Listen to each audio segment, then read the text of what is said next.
Esse podcast é apresentado pela Copastur.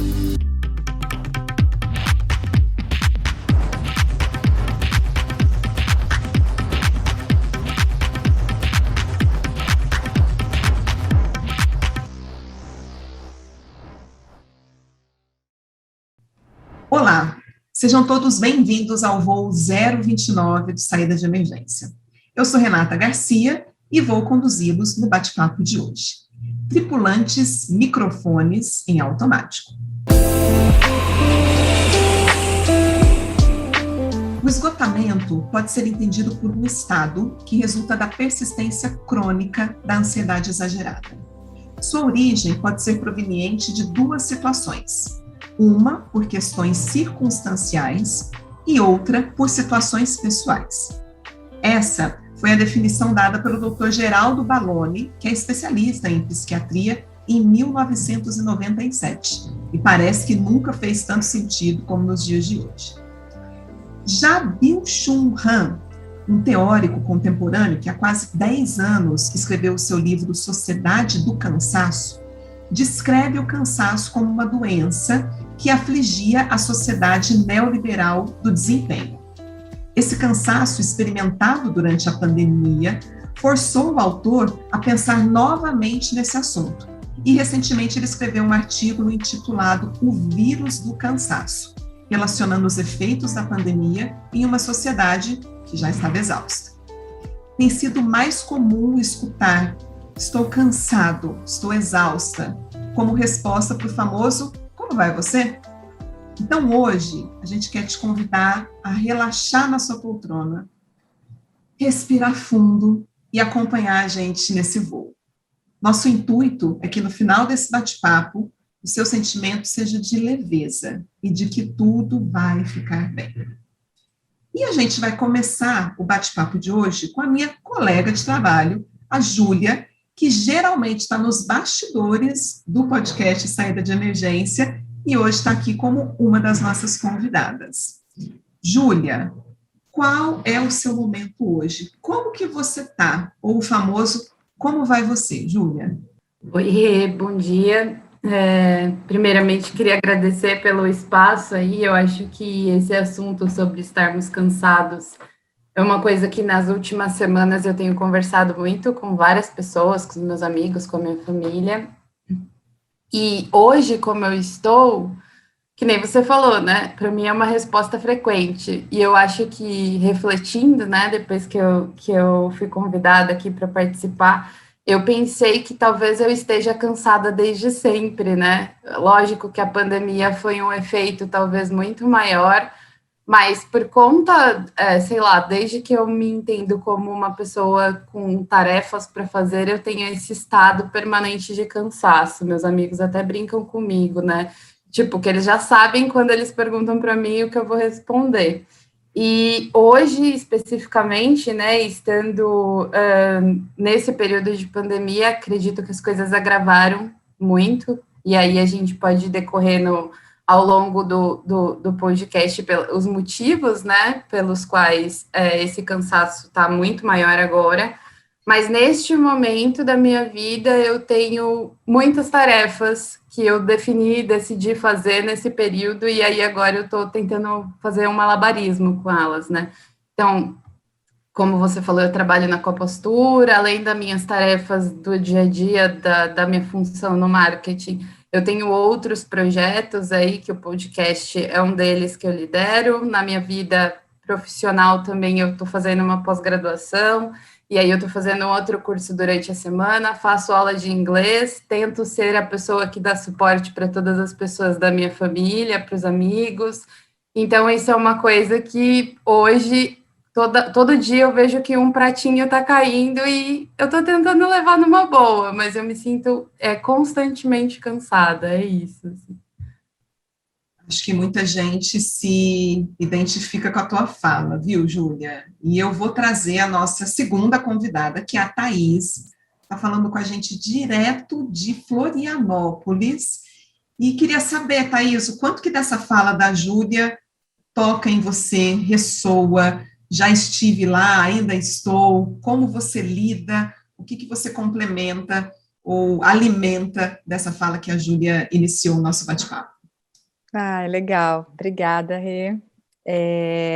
Eu acho que o que ficou para mim, assim, foi essa questão de fazer muitas coisas, né? Ao mesmo tempo, assim. Eu acho que eu já vivi isso.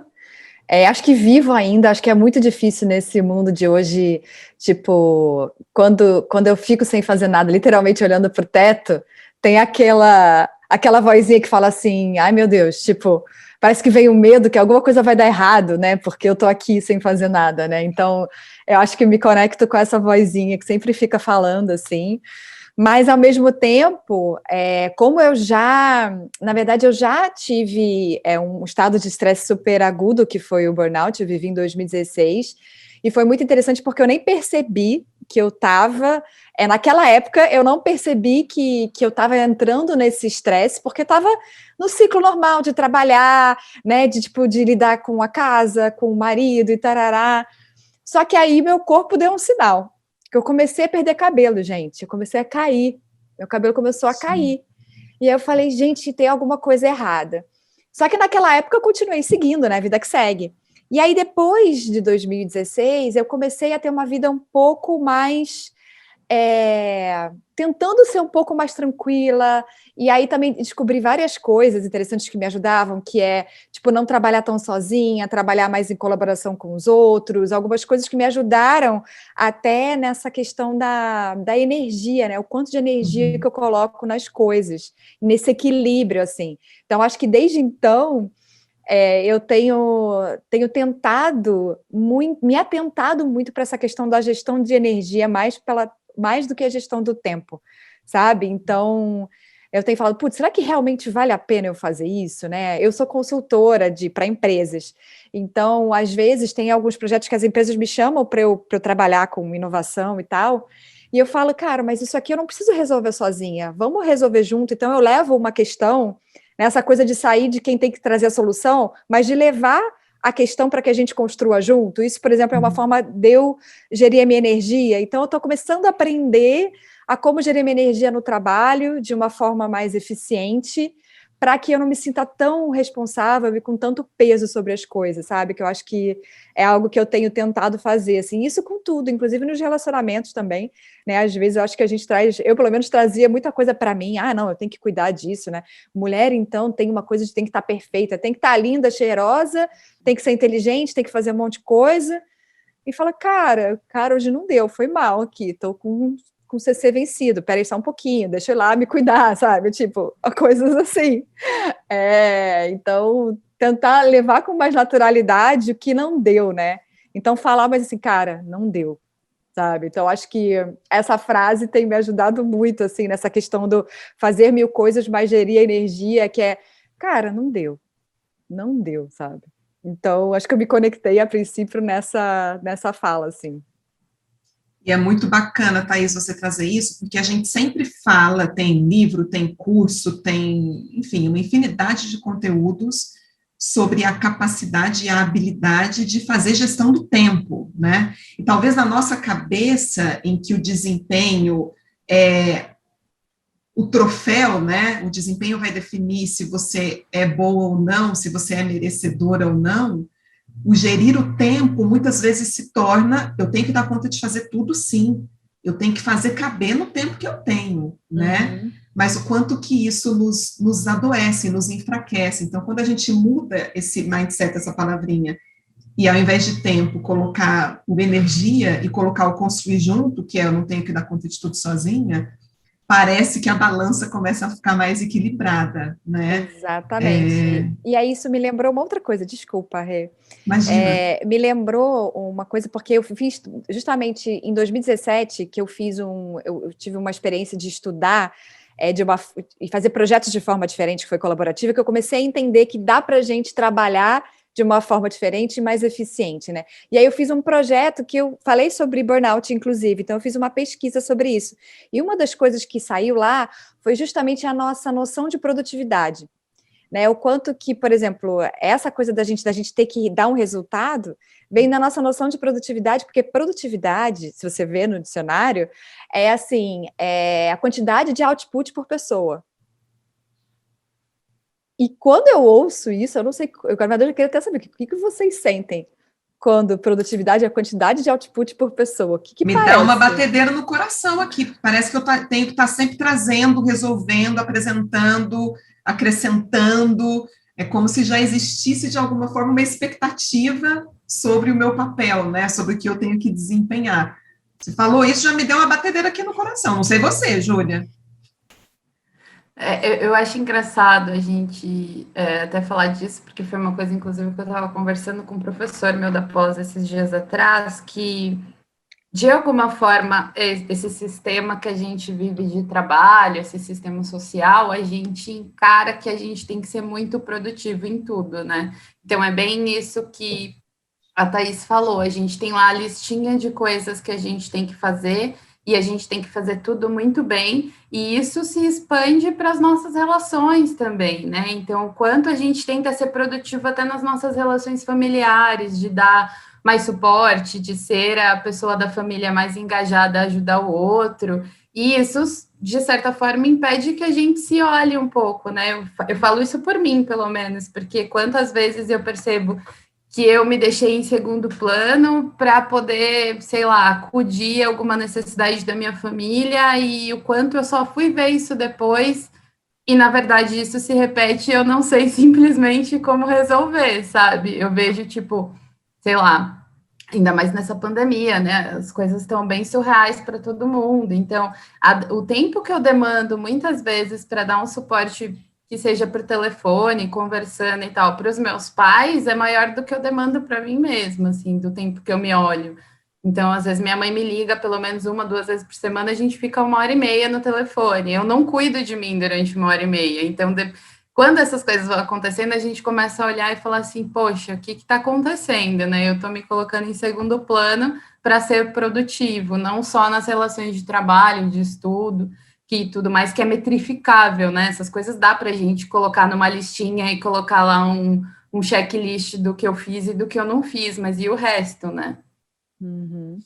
Nossa, muito legal. Isso me lembrou até costume dar workshop sobre emoções, né? Aí me lembrou uma coisa que a gente. Primeiro que a gente tem essa coisa, né, cultural mesmo, que, putz, a gente tem que servir o outro, né? Que aí tá, né, essa bondade e tal, mas aí a gente tá vendo, acho que agora a gente tá percebendo que, assim, cara, se eu não cuidar de mim, é aquela coisa do avião, né? Bota a máscara em mim para depois botar a máscara no outro. Então, assim, fica meio complicado eu botar só a máscara no outro, porque aí depois eu não tenho mais oxigênio para segurar a máscara do outro, né? E aí acho que tem essa questão do dar limite, né? A gente não percebe a questão do limite porque a gente não foi acostumado a lidar com a nossa raiva. Quando a raiva, né, ela aparece, o gatilho dela é quando alguma situação está injusta, ou seja, aquilo para a gente tem algum desequilíbrio.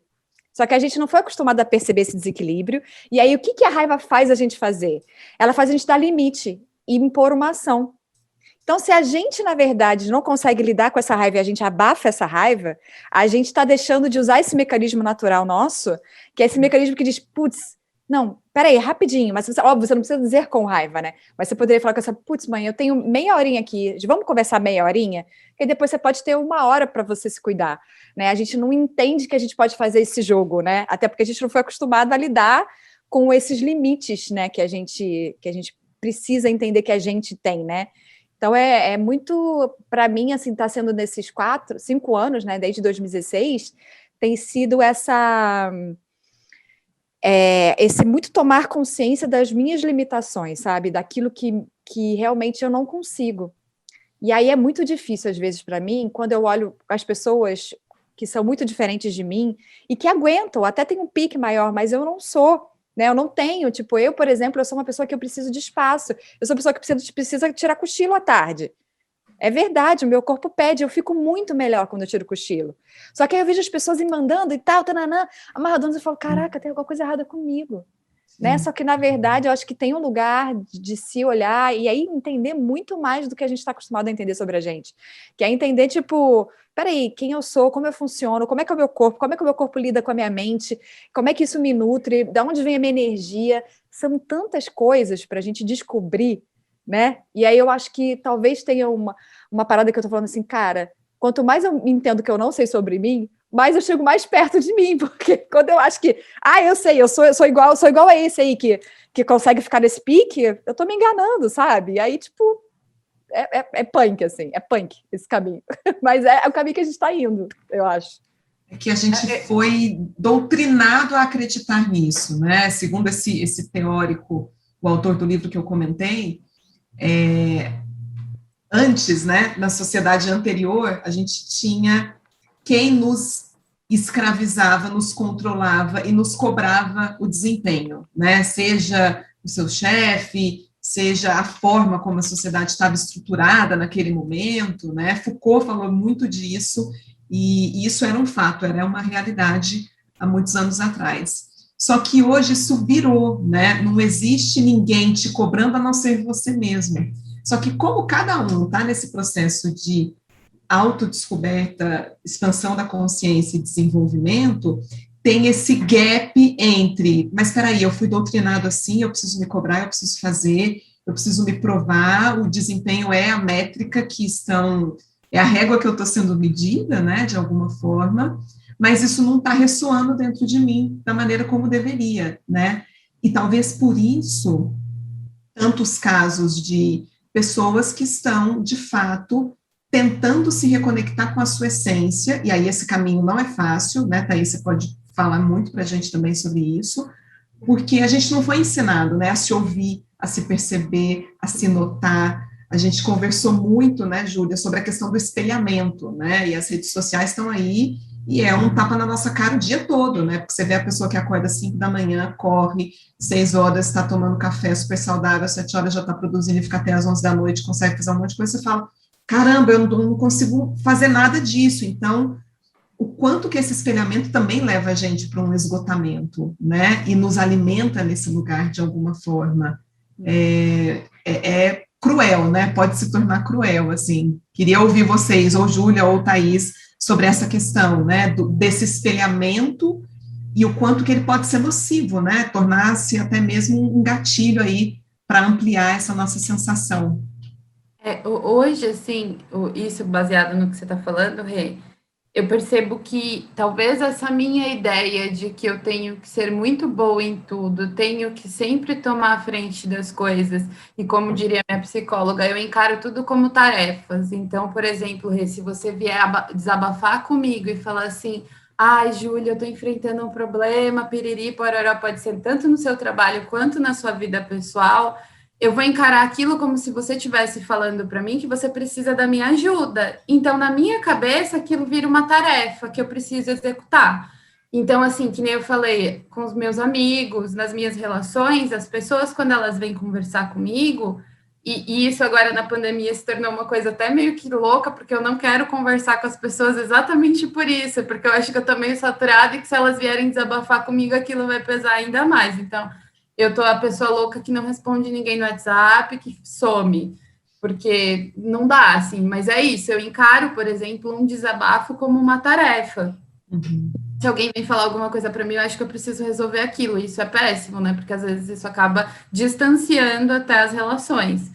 Mas nessas conversas que eu tenho tido, eu refletindo, assim, eu fui, sei lá, tô com quase 30, eu fui, sei lá, 15 anos atrás, muito na minha formação lá de base, no ensino médio, na parte de quando eu fui estudar numa escola técnica e tal, e o quanto os professores falavam para a gente, por exemplo, isso dentro de casa também, a nossa família, que para a gente ter sucesso e para a gente ter uma vida boa e para a gente ter tudo aquilo que a gente via na novela e no filme, que era surreal, pelo menos para mim, que era ainda me considero mais uma menina da periferia, que não tinha acesso, que os meus pais nunca conseguiram me dar uma estrutura financeira boa, para mim era muito irreal. E quando eu comecei a acessar esses espaços, todo mundo falava que isso só dependia de mim. Uhum. E só depender de mim, de jogar essa responsabilidade de alguma forma, que se você quiser, você alcança o sucesso, para mim até hoje é muito difícil de eu distanciar e ver que não é bem assim, que tem vários outros fatores. Então, essa questão, por exemplo, que nem você falou do espelhamento, Quando eu vejo, sei lá, meus amigos viajando para vários países do exterior, fazendo intercâmbio, comprando apartamento, tendo uma vida incrível, eu ainda acho, por mais que conscientemente eu saiba que não é uma responsabilidade tão minha eu não conseguir acessar essas coisas, eu ainda acho que é porque eu não consegui, porque eu não tenho competência. Então, isso gera, de alguma forma, para a gente uma ansiedade, uma cobrança muito grande, tipo, por que que a minha amiga consegue acordar às 5 da manhã, comer, faz dieta, brinca com os pets, vive postando foto com relacionamento feliz com o namorado, lê 3 livros por semana, e eu fico pensando, eu falo, cara, por que que eu não consigo fazer isso?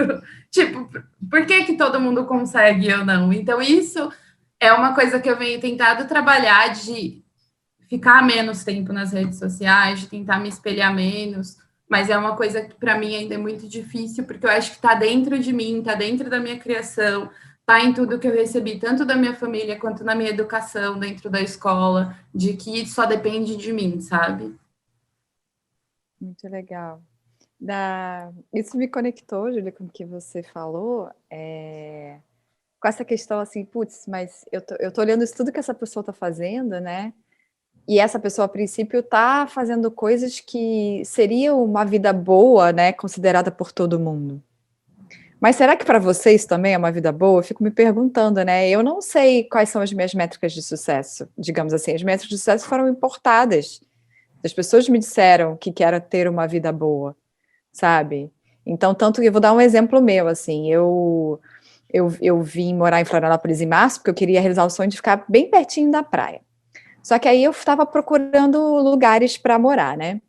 E aí teve um amigo meu, incrível, assim, falou, cara, teve um apartamento show que pintou e tal, não sei o que, pertinho da praia, que é no meu prédio e tal, eu já tinha conhecido o prédio dele realmente era muito legal.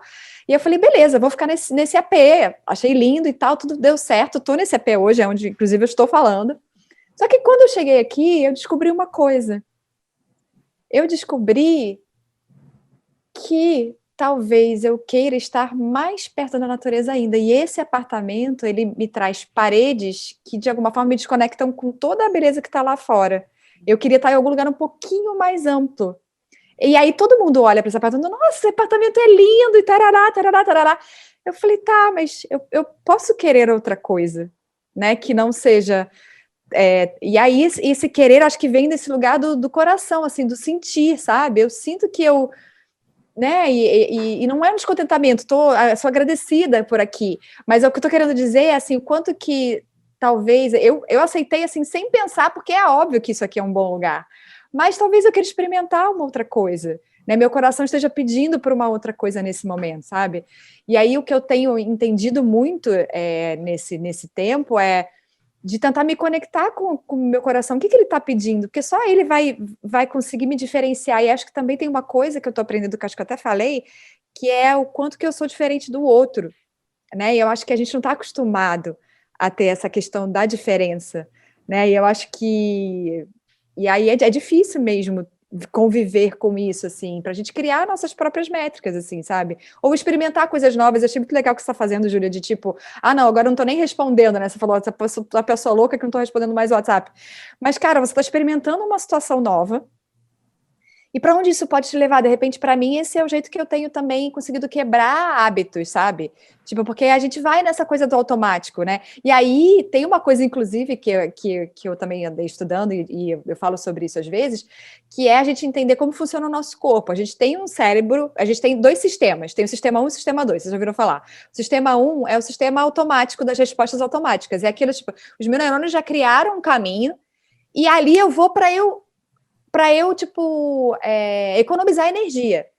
E ele tem que fazer isso, porque senão a gente não dá conta, a gente pifa. Literalmente, o que acontece no burnout é porque eu não estou conseguindo equilibrar esses 2 sistemas, então eu não estou conseguindo equilibrar o sistema 1 que usa menos energia, do sistema 2 que usa mais energia, que é o que a gente precisa usar para lidar com problemas complexos. E aí, quando eu não equilibro esses 2 sistemas, né, e aí esse equilíbrio também vem do eu transformar o lidar com situações diferentes em algo normal para mim. Então, tipo, cada vez que a gente se coloca numa situação diferente, eu crio um caminho neural que fala, olha, tá tudo bem se uma situação é diferente daquela, porque eu tenho eu tenho capacidade de lidar com essa situação. Então, é meio que adquirir essa confiança de que a gente consegue lidar com situações novas e isso virar algo automático do nosso cérebro para economizar energia. O que acontece é que quando a gente resiste a uma situação nova, a gente está colocando muita energia nessa resistência a uma situação nova. Então, eu achei muito legal o que você está fazendo, porque você já está se colocando numa posição de viver uma situação nova, já está começando a criar um outro caminho neural, que ele fala, eu posso ir por aí também, sabe? Eu acho que talvez o jogo seja essa, assim, deixa eu experimentar algo novo, porque eu sei que eu consigo lidar com aquilo, só que é difícil para a gente confiar nisso, né? Quer falar algo, Júlia? Inclusive, eu lembrei de uma coisa agora que eu acho bem interessante, que eu nunca tinha parado para pensar. Alguns anos atrás, uma pessoa me falou assim, qual é seu hobby? Aí eu buguei, né? Eu falei, assistir série, ver meus amigos. Não, isso não é um hobby. Qual é o seu hobby? O que você gosta de fazer ali naquele momento que você quer relaxar? E não tinha nada. E aí, para mim, aquilo foi tipo, como assim, né? Não tem nada. Porque realmente era isso, nos meus momentos vagos, onde eu não estava trabalhando, não estava me dedicando a alguma tarefa, que nem eu falei, ou eu estava com os meus amigos conversando e tal, que é ótimo também, mas não era a base da coisa, ou eu estava vendo série na televisão ou no celular, e aí eu falei, poxa, eu não tenho hobby, que horror, né? Esse negócio da gente tentar aprender algo novo e tal. E hoje eu ainda acho que eu caminho muito devagar com isso, mas eu tento me provocar, falar assim, tá, eu vou fazer uma coisa por mim, assim, tô fazendo isso porque eu gosto e porque é divertido, eu tô aprendendo a fazer tricô, inclusive, super bacana. Legal! Parece uma senhorinha tricotando. E é hoje uma das coisas que me dá mais prazer de fazer, sabe? E aí eu quero fazer outras coisas, tenho outros planos na minha cabeça, mas uma coisa de cada vez, né? Mas é isso que... E aí eu comecei a replicar essa pergunta para os meus amigos. Tipo, qual é seu hobby? E tem muitas pessoas que não têm. Isso que foi assustador para mim, porque eu vejo, tipo, muitas amigas minhas, muitas pessoas do meu círculo muito próximo, que são, tipo, praticamente minhas irmãs, que trabalham e o resto do tempo vivem ou para arrumar casa, fazer comida, para coisas assim. E aí isso é uma coisa que é que nem você falou, a gente acaba não explorando algo novo, né? A gente não se coloca para tomar um risco, porque aquilo é mais prático, né? Aquilo está mais dentro do nosso controle, então me fez lembrar disso. Às vezes a gente também não tem energia, né, para se colocar uma situação nova também, né? A gente está tão cansado. Fato, Thaís. Até isso, né? Até assim, não, mas eu preciso ter um hobby, eu preciso fazer alguma coisa, porque agora que eu estou em casa, né? Agora que os modelos estão se reorganizando, eu vou conseguir fazer aquilo, eu vou conseguir ler os livros que eu me comprometi. E às vezes simplesmente não acontece, né? Vira uma cobrança a mais, né? Na verdade. Tipo, a mesma coisa, né? Por que todo mundo consegue e eu não consigo? Vira Exatamente. É verdade. Agora, eu queria trazer uma coisa para a conversa, que não sei se vocês conhecem aquele acrônimo, ficou muito famoso durante algum tempo, né, para falar de inovação, de tendências, de mudanças, que é o tal do mundo VUCA, né, que é o volátil, incerto, complexo e ambíguo, né, o VUCA de inglês.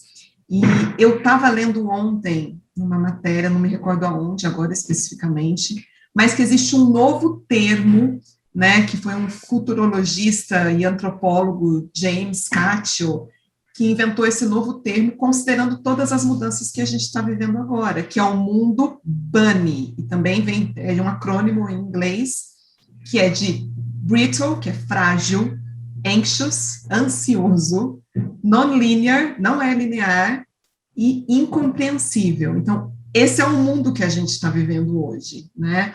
E ele até menciona que é bom dar nome para as coisas assim, para ficar mais fácil da gente entender o que a gente está passando, né? E eu achei fenomenal, porque eu falei, eu acho que no fundo todo mundo se sente um pouco frágil, muito ansioso, bem não linear, que é isso, né? Eu preciso ter hobby, eu não preciso. Eu vou começar a fazer crochê, mas depois eu vou ler o livro, eu vou não sei o quê, e vou tal. E muitas vezes incompreensível, a gente não dá conta de entender tudo, né? E o quanto é bom perceber que, tá bom, gente, não sou só eu que estou sozinha nessa, esse é um novo fenômeno de sentimento mesmo, né, que as pessoas estão vivendo, estão passando, e eu vou tentar me encontrar aqui de alguma forma, né? Eu queria saber de você, assim, Thaís, você já compartilhou com a gente que lá em 2016 você teve o burnout e aí foi se reconfigurando para estar aqui hoje conversando com a gente, né? Quais que foram os caminhos, assim, o que você percebeu em você, além da queda de cabelo, né, além do sinal físico mesmo que o teu corpo estava te dando, talvez antes de chegar nesse limite, como que você conseguiu ressignificar essa tua jornada para olhar para fora e hoje ter essa percepção, conseguir ter essa percepção de, cara, eu preciso do meu cochilo, eu vou tirar meu cochilo, eu tenho que estar mais perto da natureza, eu vou estar perto da natureza, porque muitas vezes eu acho que as pessoas estão tão perdidas, assim, que não conseguem se olhar e se perceber, né? Então, como que foi para você essa jornada de estar ali no olho do furacão e hoje conseguir ter essa clareza, né? E eu sei que não é fácil, a gente está sempre construindo isso, mas quais foram os caminhos aí, se você puder compartilhar isso com a gente? Legal, obrigada. Eu acho que acho que é importante mencionar antes dos caminhos, né? Porque, na verdade, quando você está num processo desse, você não percebe, você percebe depois. Eu acho que isso faz parte. Eu acho que primeiro se perdoar por não ter tido a consciência, porque na verdade você só viveu isso porque você não tinha consciência do que estava acontecendo, né? Então eu olho, né, para Thaís daquela época e falo, nossa, eu não sabia nada, assim, tipo, não tinha a menor, não conhecia, não tinha essa conexão com o meu corpo, não tinha essa conexão com o meu sentir, né? Então, tipo, até eu era casada e eu me separei nesse mesmo ano, então foi o ano que eu me separei, foi o ano que o trabalho que eu estava trabalhando há 6 anos, né, que eu trabalhei para os Jogos Olímpicos lá no Rio. Como é um projeto, os Jogos Olímpicos acabaram em 2016. E eu trabalhava trabalhando lá desde 2010. Então, acabaram também, né? E aí, tipo, eu queria fazer um mestrado lá fora, apliquei para uma bolsa de estudos e eu fui até a última etapa e tive a negativa. Tive a negativa 10 dias depois que eu me separei, sabe? Então, assim, foi um momento em que muitas coisas aconteceram. E até, por exemplo, a separação, hoje eu olho para trás e falei, cara, né, tipo, aquela coisa que a gente fala, putz, eu realmente não tinha consciência de várias conversas que eu precisava ter tido e não tive, né, e tudo bem, porque olha como eu tô hoje, né, olha a consciência que eu tenho hoje, que tá tudo certo. Então, eu acho que foram algumas coisas que eu aprendi nesse meio do caminho. Acho que primeiro foi uma sensação de que eu precisava me dar espaço. Então, eu acho que por isso que eu achei muito legal, Júlio, que você falou assim, cara, não vou responder o WhatsApp, talvez esse seja um primeiro início de você se dar espaço, né? Tipo, deixa eu dar espaço para mim, né? Então, acho que eu me dei espaço para mim, então eu fiquei praticamente 1 ano só estudando, e mesmo assim tem alguma coisa para fazer, né? Porque para mim é difícil ficar sem alguma coisa para fazer. Então, mas foi muito, muito legal, porque eu fui para fazer um mestrado fora do país, que eu arranjei como pagar, mesmo que eu não tenha conseguido a bolsa, eu arranjei uma forma, então acho que foi seguir uma intuição muito forte minha, aí é uma característica minha, assim, né? Acho que cada um vai ter seus caminhos. Mas o meu foi de, cara, eu quero largar tudo e vou embarcar nisso aqui, que me parece que faz sentido, porque eu tinha me conectado, desde 2014, com uma questão da criatividade, me reconectado com a criatividade, essa palavrinha que eu tinha esquecido no meu trabalho, o que era. Então, eu comecei a ver vários vídeos do Murilo Gun, não sei se vocês conhecem, já ouviram falar, sim. Ele fala da reaprendizagem criativa e tal, e aquilo que ele começou a falar ressoava tanto com o meu coração. E aí eu comecei a estudar mais coisas, aí cheguei na Brené Brown, que fala sobre vulnerabilidade, e ela também tudo que ela falava me tocava muito. E aí eu resolvi fazer um mestrado que falava sobre criatividade e inovação. Então eu meio que segui coisas que tinham, nesse meio tempo, mesmo estando, isso que é o mais legal, mesmo a gente estando nesse estado, né, mais cansado, estressado, a gente nunca deixa de ser a gente nunca deixa de ser humano, e deixa de querer e de sentir o que é melhor para a gente. Eu acho que só falta espaço para a gente conseguir correr atrás disso. Então, quando os jogos acabaram, eu tive um espaço. E aí eu falei, cara, vou fazer esse mestrado, e viajei. E aí foi quando eu comecei e eu fui lá, tipo assim, eu não quero saber de nota, não tô nem aí, eu só quero passar por essa experiência, só quero ver qual é. Então, eu fui numa de não me cobrar resultado nenhum por esse mestrado. Então, acho que isso foi uma coisa interessante. E aí foi quando eu descobri coisas sobre mim muito interessantes, porque assim, até então, eu tinha sido redatora e gerente de projetos digitais, assim, fazia site, aplicativo e tal. E hoje em dia o que eu faço, eu sou facilitadora eu falo sobre emoções, eu falo sobre inovação, só que eu trago muito a questão da colaboração. Eu, inclusive, dou workshop junto com a Annalise, que inclusive já fez um podcast aqui, que a gente fala sobre design de vida. Então, Então, assim, eu mudei da água para o vinho porque eu me descobri coisas que eu nem tinha tido espaço para descobrir quando eu fui fazer esse mestrado, né? Então, eu acho que, assim, ir lá... eu só estava focada naquilo, então o meu foco era fazer aquilo, eu tinha um foco na vida, que era aquilo. Então, acho que isso foi algo que me ajudou nessa recuperação, digamos assim, sabe? E aí, quando eu voltei para o Brasil, eu comecei a puxar papo com pessoas, né, de conversar com elas, assim, tá, mas como é que faz inovação? Aí, nesse meio tempo, eu descobri que eu gostava de entender sobre processos de transformação, porque eu via que eu tinha passado por muita coisa naquele ano, né, que a minha vida virou de cabeça para baixo, e acho que foi algo que me conectar com a minha própria experiência e tentar buscar coisas no mundo que me ajudassem a me entender, foi o que me levou para onde eu estou hoje, e acabou que isso se transformou no meu próprio trabalho, mas acho que isso não é obrigatório, eu poderia ter feito outra coisa, mas acabou indo assim, para mim. E aí, nesse meio tempo, nossa, passei por muitas altas e baixas, né? Eu, por exemplo, dava aula numa especialização de Design Thinking, que é de inovação, e eu estava falando para os participantes sobre coisas, né, valores do Design Thinking, que é empatia, colaboração, experimentação, coisas que eu mesma não fazia, né? E eu me peguei nessa consciência que eu tive de falar, caraca, eu estou falando isso, mas eu não estou fazendo isso. E eu falei, mas é isso, faz parte do meu processo. Se eu estou falando disso é porque eu preciso ouvir isso e um dia eu chego lá. Então, eu acho que algo que me ajudou muito é ter consciência do que está acontecendo e, segundo, essa autocompaixão, sabe? Eu acho que uma autocompaixão de entender que eu estou num caminho, de que eu não... Está muito longe de eu chegar em qualquer lugar. Então, assim, sabe? De que eu estou num caminho de descoberta. Foi o que eu tinha falado antes. Assim, estou nesse caminho de descobrir o que é isso, né? Quem eu sou e qual é o meu papel no mundo, né? E aí eu acho que uma outra coisa que me ajudou muito também foi me reconectar com pessoas. Então, nesse tempo de pandemia, né, as pessoas falam, nossa, é muito difícil esse distanciamento, e para mim, eu me sinto muito conectada com as pessoas, mesmo estando no virtual, porque eu estou cercada de pessoas o tempo todo nesse mundinho, e eu tenho conversas que para mim fazem sentido, né? Eu gosto de conversas profundas, assim. Então, eu acho que eu comecei a perceber isso, né? É óbvio que para mim é muito bom ter conversas leves, isso é maravilhoso, mas eu também me nutro dessas coisas diferentes. Então, eu me nutro de conversas leves, me nutro de conversas profundas, e essas coisas diferentes, né, que eu vou experimentando, vão me nutrindo, é como se fossem fontes de energia diferente, né? E aí até isso me lembra algo que eu estudei nessa pesquisa que eu fiz ano passado sobre burnout, que eu retomei, que eu entrevistei uma pessoa que falou sobre biomimética. Então, como é que a gente pode se inspirar na natureza para a gente ter respostas para a gente? E ela falou algo muito interessante, que ela fala que todo ser vivo é capaz de lidar com estresse, né? E aí, o que normalmente nos ajuda a lidar com o estresse são o que ele chama de princípios de vida, que é, por exemplo, quando a gente está no caso tem muita demanda, né? Quando a gente tem muita coisa para fazer, que é esse caso. Então, como é que eu entendo que eu preciso ter um espaço para sem demanda? E o que eu faço? Aí, por exemplo, ela mesma, essa pesquisadora, me deu o exemplo de que ela rega a planta e que ela gosta de falar com amigos e que ela gosta de fazer meditação, né? Então, ter essas fontes diferentes de coisas que me trazem outras visões sobre o mundo, então me conectar de outro jeito. Então, eu sinto isso, por exemplo, eu começo a ficar muito estressada quando eu fico mais de 4 horas aqui conectada no Zoom.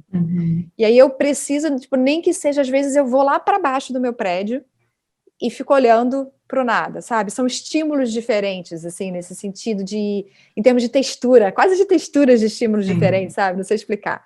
Então, acho que isso foi algo que eu estou aprendendo ainda, mas é muito difícil. Para mim, é muito mais fácil estar aqui conectada, por simplesmente um hábito. O automático, eu estou aqui conectada, é mais fácil, sabe? Mas quando eu saio, eu vejo, nossa, quanto que isso faz diferença para mim. Por isso que eu acho que isso tem a ver com esse mundo, né? Que a gente está enfornadinho aqui. né? Então, a gente está enfornadinho e parece que eu tenho que ficar dentro de casa, e isso não permite com que a gente entenda o quanto de outros estímulos também são importantes para a gente e nos nutrem de formas diferentes, né? Então, acho que isso é uma descoberta que eu estou tendo nesse caminho também. E essa questão do Zoom que você falou, Thaís, hoje em dia nunca a gente se viu tanto, né? Nunca a gente passou tanto tempo ali nessas televisõezinhas se olhando e interagindo através do virtual, né?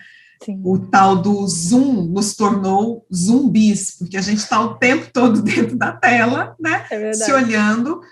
Eu comentei com você antes da gente começar que existe uma pesquisa que traz a informação da quantidade de procedimentos estéticos que aumentou por conta dessa percepção que você tem sobre você mesmo quando você se olha demais, né? Então, o que você está vendo na sua imagem, a disformia, né? A disformia do Zoom, porque você está vendo uma coisa, mas não é aquilo, você não está satisfeita com aquilo, então você fala, nossa, eu vou fazer um botox aqui, vou fazer um preenchimento, vou fazer um retoque aqui. Então, esse excesso também do virtual, né? Você falou que você faz essa pausa, 4 horas é o seu limite, eu saio, vou olhar para o céu e depois eu volto. Quantas vezes eu, e acho que a Júlia também, muitas pessoas com quem a gente trabalha, a gente passou o dia na telinha, se olhando, entrando de uma reunião para outra, não dando às vezes nem o tempo ali de levantar, de beber uma água e de ter um estímulo diferente, né? E o quanto isso também acaba afetando, né? E impactando não só na nossa produtividade, mas na nossa percepção do outro, né? Você falou que você gosta de se conectar nas conversas, sejam elas leves ou profundas, né? Tem um termo que eu aprendi recentemente, que é o autopoético, e nós, enquanto seres humanos, somos autopoéticos, a gente se cria, se recria nessas interações, né, e na interação com o outro. Então, hoje a gente tem um desafio, né, que é se interar e se integrar com o outro dentro dessa telinha, né, sem se tornar zumbi mesmo, né, zumbi porque você está o tempo todo ali dentro da tela do Zoom, e zumbi porque muitas vezes você está ali, mas você está vendo um e-mail que chegou, você está respondendo uma mensagem, quantas outras coisas a gente não está fazendo, né? Não sei você, Júlia, qual que é a sua sensação, assim, ou onde que você vai buscar se nutrir quando você consegue sair da telinha do Zoom, onde que você vai buscar essa energia, como é que você faz para gerir essa fonte de energia?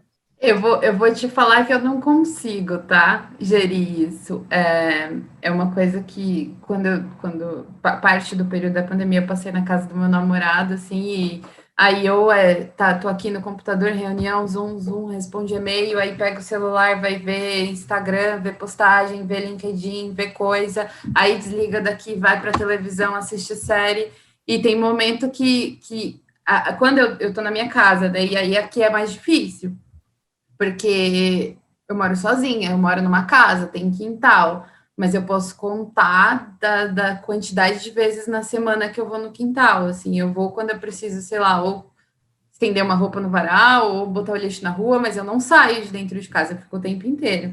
Agora, quando eu tô na casa dele, ele vem assim, me pega na mão e fala, vamos tomar um sol, sai daí um pouco, tipo, para um pouco, ele tenta me puxar um pouco desse lugar, porque aí é o ponto que eu falo, eu ainda não consigo ter esses momentos de relaxar e de falar, tá, eu vou respeitar, a cada 2 horas eu vou levantar, eu esqueço de beber água. Há 3 anos atrás eu tive um problema gravíssimo renal porque eu não bebo água.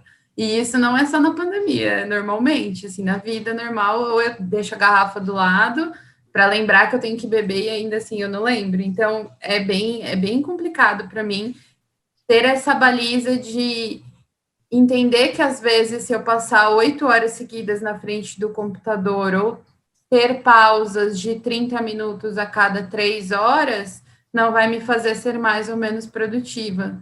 Porque, às vezes, a gente fica aqui, é o que a Rê falou, a gente fica patinando, tá numa reunião, aí não participa da reunião direito. Aí vai olhar o e-mail, mas também não olha o e-mail direito. Ou seja, você está tentando fazer 3, 4 coisas ao mesmo tempo e não faz nenhuma direito e perde tempo, né? Eu acho que o que a Thaís falou sobre a gestão da energia é uma coisa que eu vou anotar e vou tentar trazer para mim, assim. Eu achei que foi uma boa ideia, porque a gente sabe o quanto a gente demanda de energia para fazer as coisas, né? Não é necessariamente você fazer mais coisas em menos tempo, né? Eu acho que tem isso, a gente se cuidar um pouquinho, respeitar nossa energia, assim como um aparelho tem lá a quantidade de energia que tem, a gente tem que entender a nossa quantidade de energia também, né? Sim. Nossa, E muito legal. Júlia, Pode falar. Oi. na verdade, Júlia e Thaís, né? Quero puxar um gancho aí nessa fonte de energia aí, nessa gestão de energia, né? Puxando um pouquinho para o trabalho especificamente, né? A Thaís falou aí que mudou totalmente, né? Fazia uma coisa, aí começou a fazer outra, aí foi fazer o mestrado, tal. Eu e Júlia, a gente trabalha juntas praticamente na mesma empresa, né? E a gente conversa muito e nos bate-papos de pauta do podcast e tudo mais, especialmente para esse, a gente conversou muito sobre essa necessidade de excelência em tudo e um cruzamento aí com uma romantização do trabalho, né? Tem aquela frase, trabalhe com algo que você ama e você nunca vai ter que trabalhar. E aí isso também é uma pressão, né? Porque você fala, gente, então eu tenho que amar, porque aí quando eu amar, não vai parecer trabalho, eu vou dar conta de fazer mais coisa, eu talvez não me sinta tão cansada. Então, o que eu percebo, assim, a sensação que eu tenho é que são estímulos tão divergentes, né? E que a gente tenta colocar tudo junto, assim, para ver se costura e se faz sentido na nossa cabeça, né? Essa é muito a sensação que eu tenho, assim.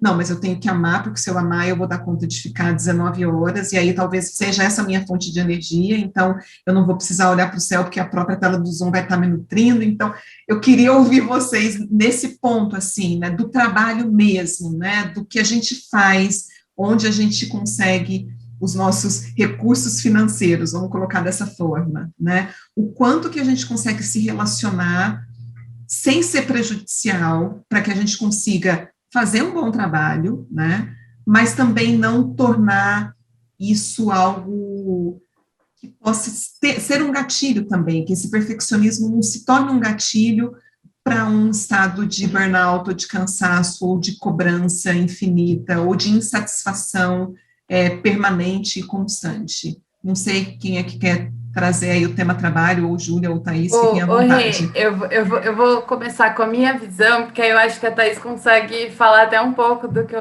Assim, eu sou muito realista dentro da minha realidade de vida, né? Hoje, lógico, eu gosto muito, eu me dedico muito, eu sou aquela pessoa que se você me der um projeto na mão de primeira, por mais que eu não goste muito, eu vou ficar meio...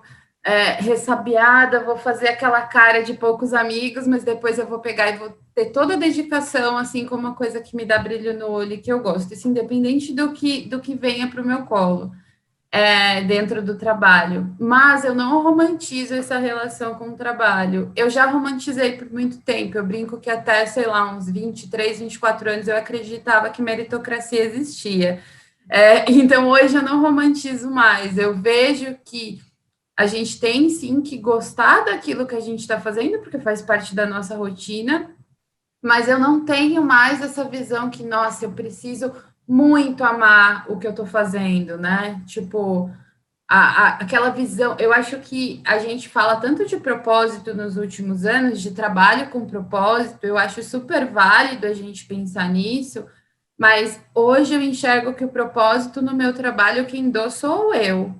Eu não preciso trabalhar numa empresa super descolada e diferente de tudo e que tem milhares de coisas que são fofas, sendo que na prática é isso, né? Eu tenho amigos que trabalham em startups incríveis, que têm milhares de coisas, muitos mimos e aquelas coisas para você se sentir no céu.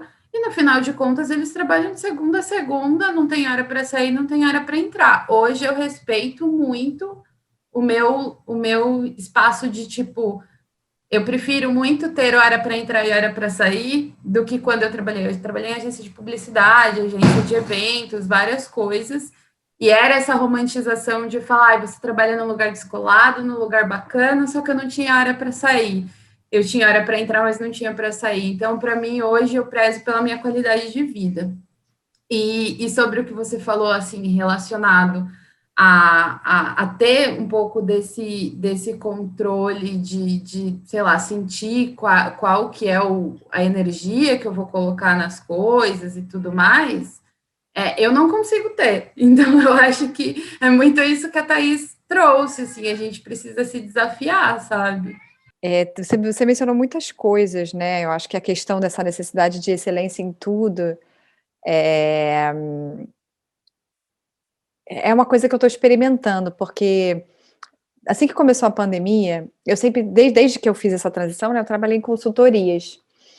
E aí tinha essa questão do trabalho, né, e de 9 às 6, e uma demanda, né, que era uma demanda muito grande, e como eu construo workshops e tem a coisa da interação entre as pessoas, eu não percebi que eu tinha o tempo que eu precisava, eu, Thaís, porque eu descobri que eu sou lenta, então, assim, para criar essas coisas, eu não tinha esse tempo para criar essas coisas, para eu me sentir confortável, para eu estar ali na frente, né, de uma turma, até porque naquela época eu também ainda estava começando a me desenvolver enquanto facilitadora. E aí, eu resolvi também fazer uma transição. Então, eu resolvi, cara, e se eu for independente? Vamos ver o que vai acontecer, né? Eu sou meio maluca, assim, de me jogar nessas coisas. E aí, só que assim, não sou tão maluca assim, porque eu precisava garantir a minha independência financeira. Então, eu queria sair, e aí o que eu fiz? Eu propus justamente essa pesquisa de burnout que eu fiz, eu propus para essa empresa.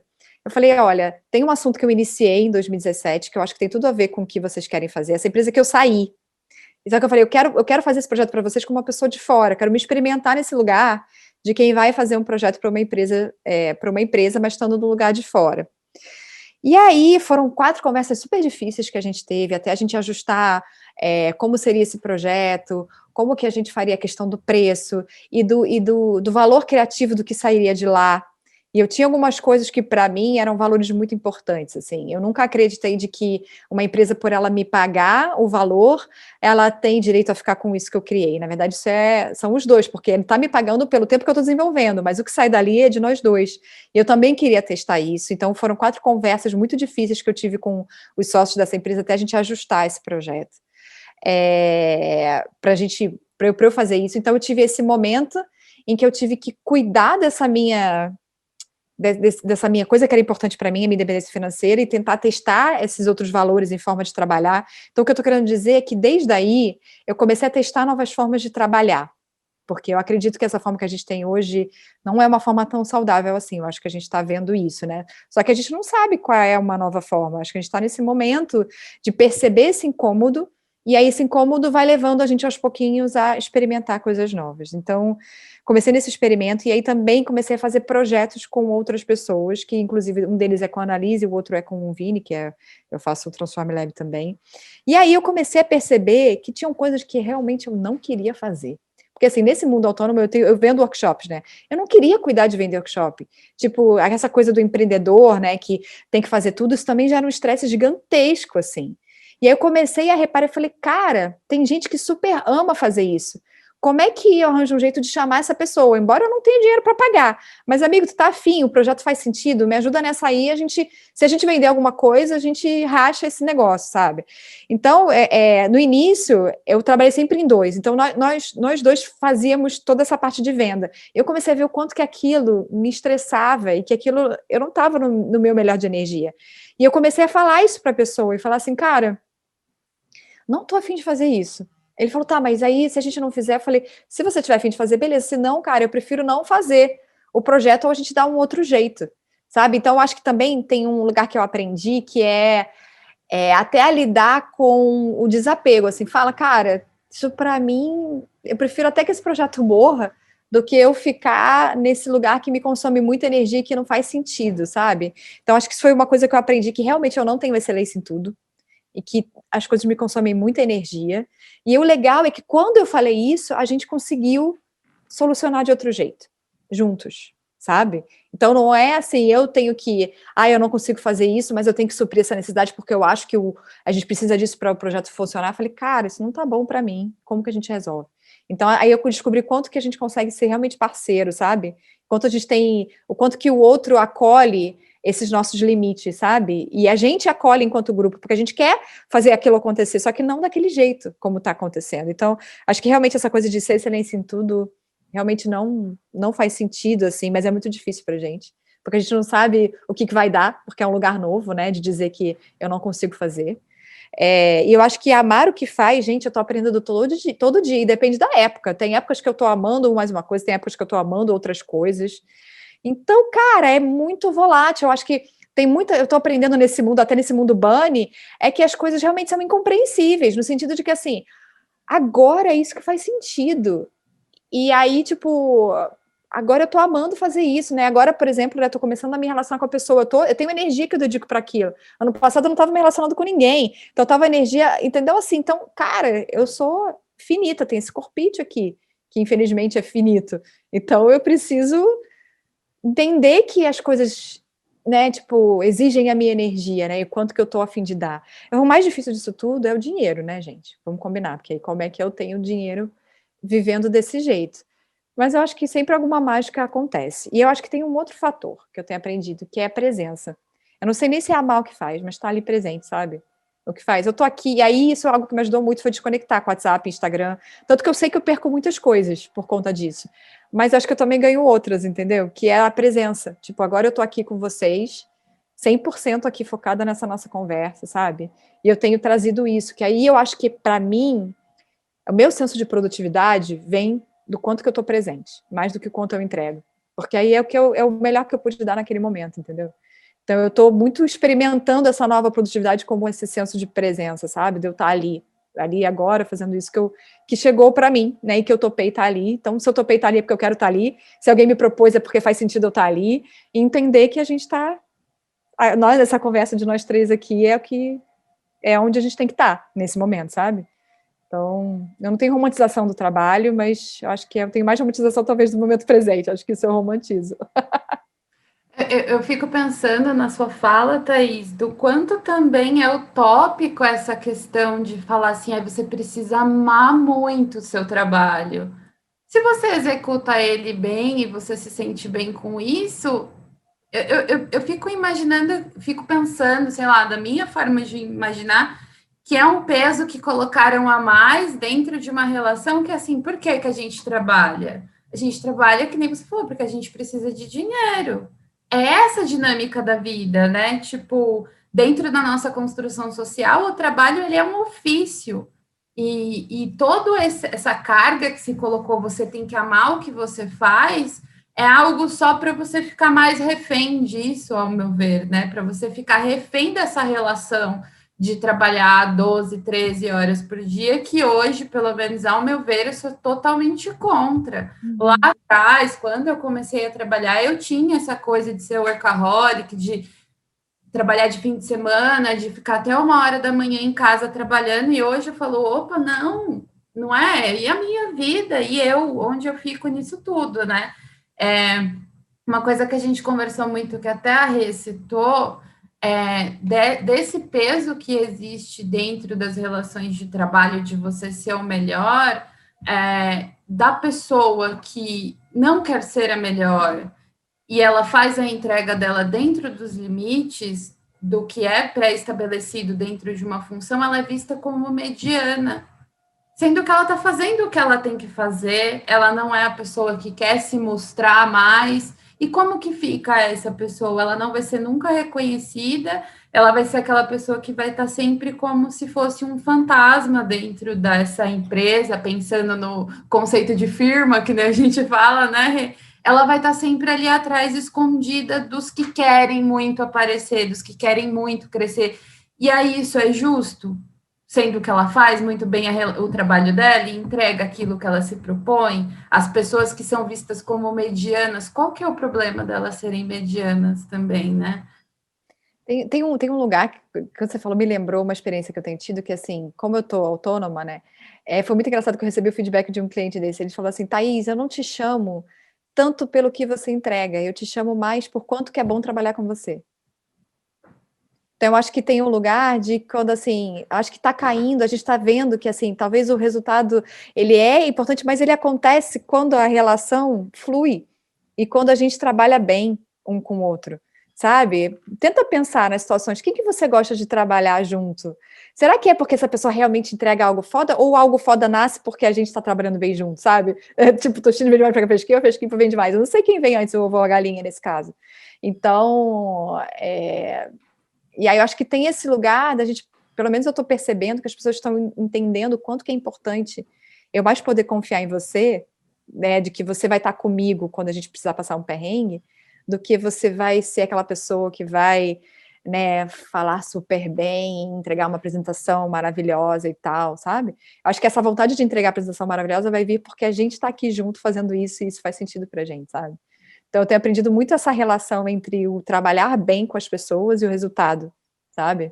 Que a gente acha que a gente colocou o resultado num lugar muito distante disso, e quando na verdade talvez ele seja o resultado dessa relação, sabe? É genial isso que você fala, né? Do coletivo ser o potencial de melhor resultado, vamos dizer. Porque às vezes eu amo fazer uma coisa que a Renata pode odiar fazer e ela ama fazer uma coisa que eu odeio fazer, e aí vamos fazer junto e vai ficar incrível, né? Então, dentro desse pensamento do coletivo, porque sim, as construções se a gente pensar lá na tribo indígena, nos nossos ancestrais brasileiros, né, era assim que se construía. As coisas eram feitas em coletividade, são feitas em coletividade ainda, e eles respeitam muito a questão do ócio produtivo, que eles falam, né, que é esse tempo de se respeitar e de curtir fazer nada. E é uma coisa que, pelo menos para mim, eu trago para uma reflexão para mim. Eu não consigo ficar sem fazer nada, eu sempre estou fazendo alguma coisa. E é atormentador na pandemia, por exemplo, que às vezes a gente tem um dia que não tem nada para fazer, pelo menos nada que você queira fazer, né? É assustador isso. Meninas, eu ficaria aqui mais um tempo. Hoje a gente está gravando num dia frio, então com um chazinho, um pedacinho de bolo de fubá, trocando essa ideia, porque são camadas, né? É como se fosse uma cebola e a gente vai descascando. Tinha muito mais coisa para a gente abordar. É um tema que, de fato, tem conteúdo, e aí tem a experiência e a vivência de cada uma, né? Da Thaís, da Júlia, que se complementa e que inspira, às vezes, até questões que a gente não estava refletindo, né? A Thaís falou da presença, eu acho isso fundamental, e tenho tentado mesmo, assim, de fato, trabalhar isso, né? Ainda não atingi aquele estágio de JOMO, né? Que é o Joy of Missing Out. Eu ainda quero estar conectada, quero estar sabendo o que está acontecendo, quero responder tudo, mas o quanto que isso também não é desgastante para mim, né? E o quanto que, de fato, quando eu estou presente aqui com vocês, eu não estou perdendo nada disso, né?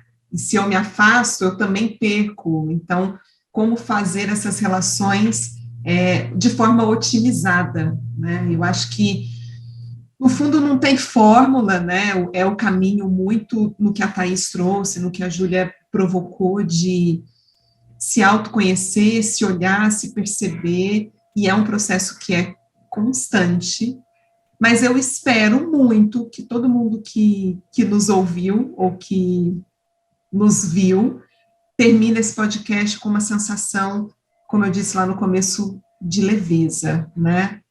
Quero agradecer demais, Thaís, pelo seu tempo, pela sua presença aqui com a gente. Foi um prazer ter você Obrigada. aqui. Júlia, minha companheira de cabine nos bastidores, que hoje pôs a cara e o microfone, pôs a voz aí. Muito obrigada também pela sua presença e pela sua partilha com a gente. E nós vamos caminhar para o final desse voo. Eu quero que vocês, vou propor um exercício aqui, fechem os olhos e simplesmente prestem atenção na respiração de vocês. A gente faz uma inspiração, enche o corpo de ar novo, e uma exalação, e manda embora esse ar velho. E com esse momento de presença, a gente finaliza esse nosso voo. Eu espero que esse conteúdo tenha agradado a todos os nossos viajantes. Chegamos ao fim, mas não saia da janela e aguarde os próximos podcasts. Muito obrigada.